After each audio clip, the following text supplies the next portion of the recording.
e não há participação popular, ou essa participação é extremamente limitada. Então veja que são dois campos antagônicos, tá?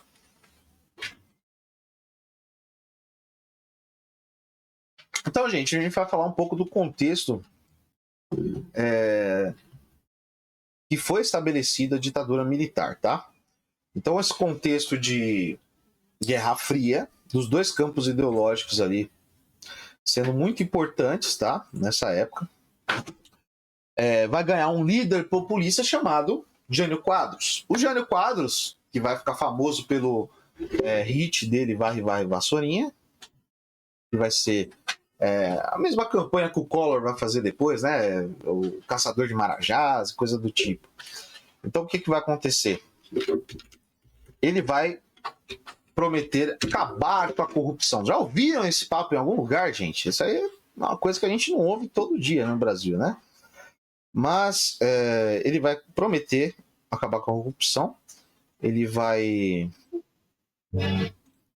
Peraí, deixa eu compartilhar, que isso aqui é muito importante, esse leminho aqui, essa aqui.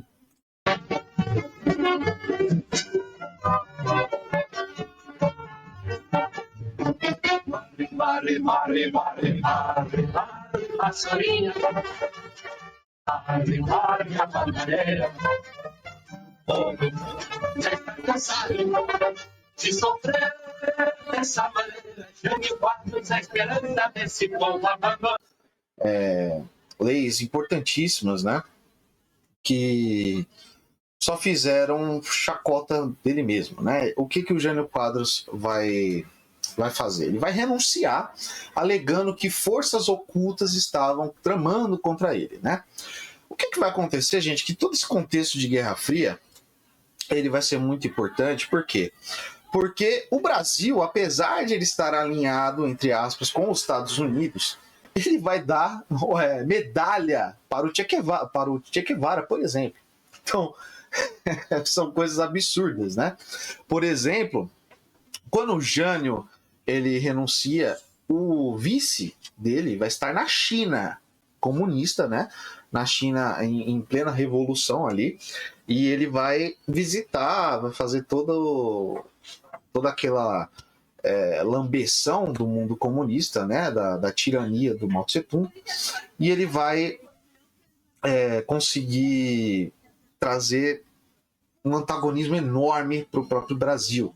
Então, o que acontece? Jânio Quadros, vendo todo esse contexto ali, né, toda essa bomba estourando, e já com a desconfiança, veja, gente, o que ocasionou essa demagogia toda que o Brasil estava fazendo nesse contexto tão perigoso, digamos, né? Ele vai conseguir desacreditar totalmente o poder civil. Então, as lideranças americanas viram ali, né, os Estados Unidos, que era quem mandava, viu que não dava mais para confiar nas lideranças políticas, civis do Brasil. Então, só viu uma possibilidade de manter o seu controle com o controle dos próprios militares, que já tinham uma aliança muito mais declarada com os americanos, tá? Então, a liderança civil, gente, ela foi desacreditada, foi descartada como uma possível aliada pelos americanos. E esse é o motivo do golpe de 64, tá? Então, Jânio Quadros renuncia à presidência em 61. Enquanto isso, seu vice estava na China. Em setembro, após a renúncia de Jânio Quadros, alguns setores da sociedade levam o Congresso a instituir emenda constitucional que aprova o parlamentarismo como novo sistema de governo, limitando os poderes do presidente. 7 de setembro, posse de João Goulart na presidência. O que acontece, gente? Esse cara que foi eleito não junto da chapa, veja, naquela época tinha uma noção muito bizarra ali de eleição, que eles se inspiravam inclusive na República Romana, né? Que era de ter dois cônsules. Então, tinha um presidente eleito e outro presidente que podia ser de uma chapa totalmente diferente, um partido totalmente diferente. Então, enquanto o Jânio Quadros era de direita, o João Goulart, ele era de esquerda, sindicalista. Então, uma noção totalmente bizarra, né? No próprio poder tinha essa disputa, tá? Então, como o cara já estava em visita na China comunista, né? as lideranças brasileiras votaram uma lei assim, de emergência para aprovar o parlamentarismo, deixar o poder nas mãos do presidente da Câmara. Enquanto isso, o presidente só seria um fantoche, não teria os seus poderes de fato. Gente, quando a gente está falando da ameaça comunista de 1964, nós estamos falando do poder de alguém como o João Goulart. O João Goulart não tinha apoio de absolutamente ninguém. Todo mundo... É mais ou menos a situação que a Dilma enfrentou, né? Ela não tinha apoio do próprio partido até sofrer o processo de impeachment, aí começaram a protegê-la de fato, né? Mas ela não tinha um apoio de fato, né? O João Goulart era a mesma coisa. O único que apoiava era o cunhado dele, tá? O Brizola. E fazia discursos na rádio inflamados ali em defesa dele, tá? Então vão instituir esse parlamentarismo, ele vai durar um tempo no Brasil, vai ser um desastre, como né, tudo. E o que vai acontecer? Vai haver um plebiscito à volta do presidencialismo. Então, o João Goulart ele ficou como fantoche ali sem governar, tá? Durante todo esse tempo. João Goulart continua como chefe do governo e apresenta o plano de reformas de base. Reforma agrária, reorganização do sistema bancário, reforma eleitoral, regulamentação da remessa de lucros para o exterior, reforma tributária, reforma da Constituição de 1946. Então, olha só, pessoal. Isso aqui não era realmente uma ameaça, por quê? Porque o Congresso não vai aprovar. O Congresso não aprovou e ele não tinha condição de governar, desagradando a liderança ali americana, né? Então, quando nós falamos, pessoal, das reformas de base, que elas tomaram um caráter muito ameaçador, né? Quando se fala da ameaça comunista, se fala das reformas de base. Era uma questão que, para o contexto político da época, era radical sim, tá?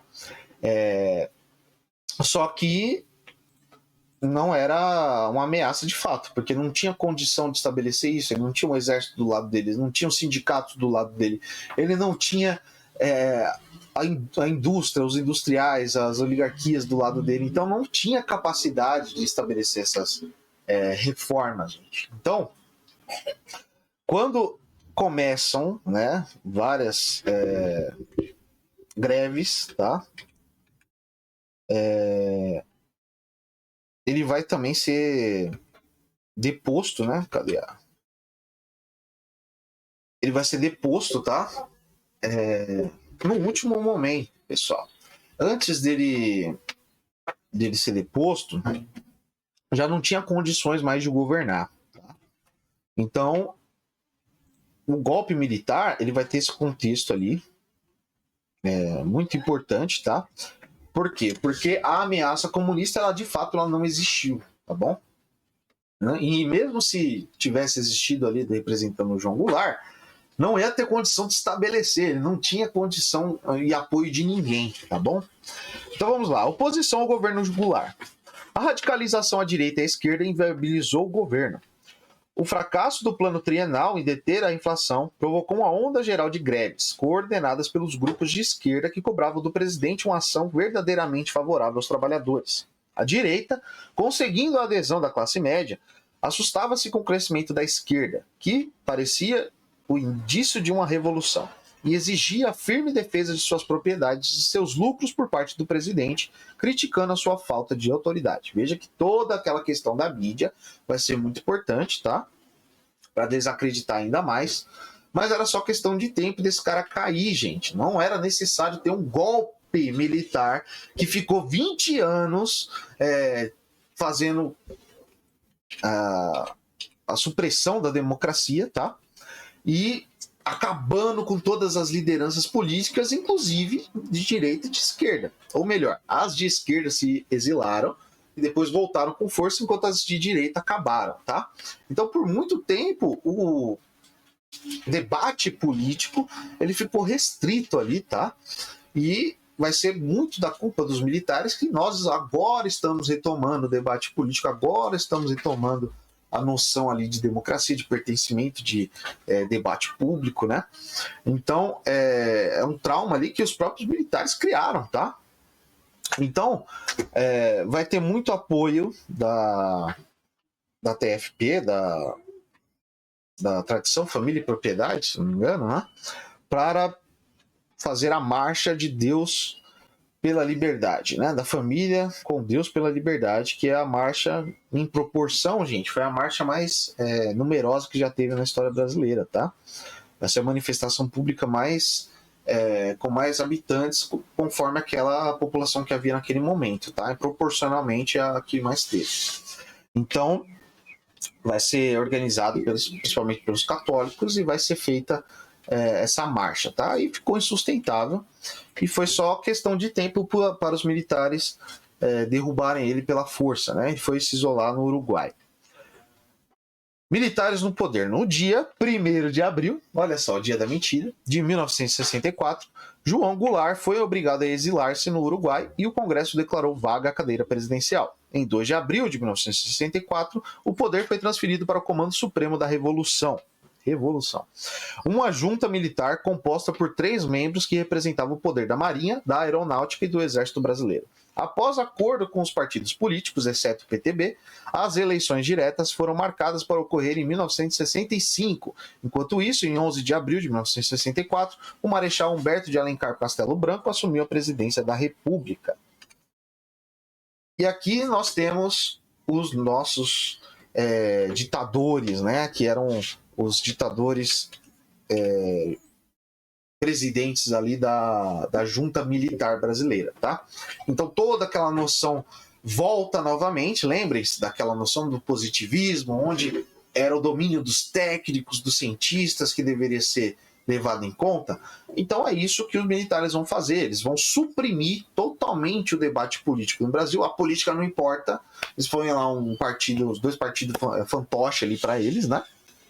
E o que vai acontecer é que o domínio dos técnicos vai ser dado, né? Então os militares eles não ligavam para a política, era feito tudo de forma autoritária ali, sem debate nem nada, e tudo tinha que ser voltado para os técnicos. Por isso que as obras públicas, por isso que toda essa questão das grandes obras, né, ela tão remontada para os viúvos da ditadura militar, tá? Gente, essa foi a aula de hoje. Obrigado, tchau, tchau.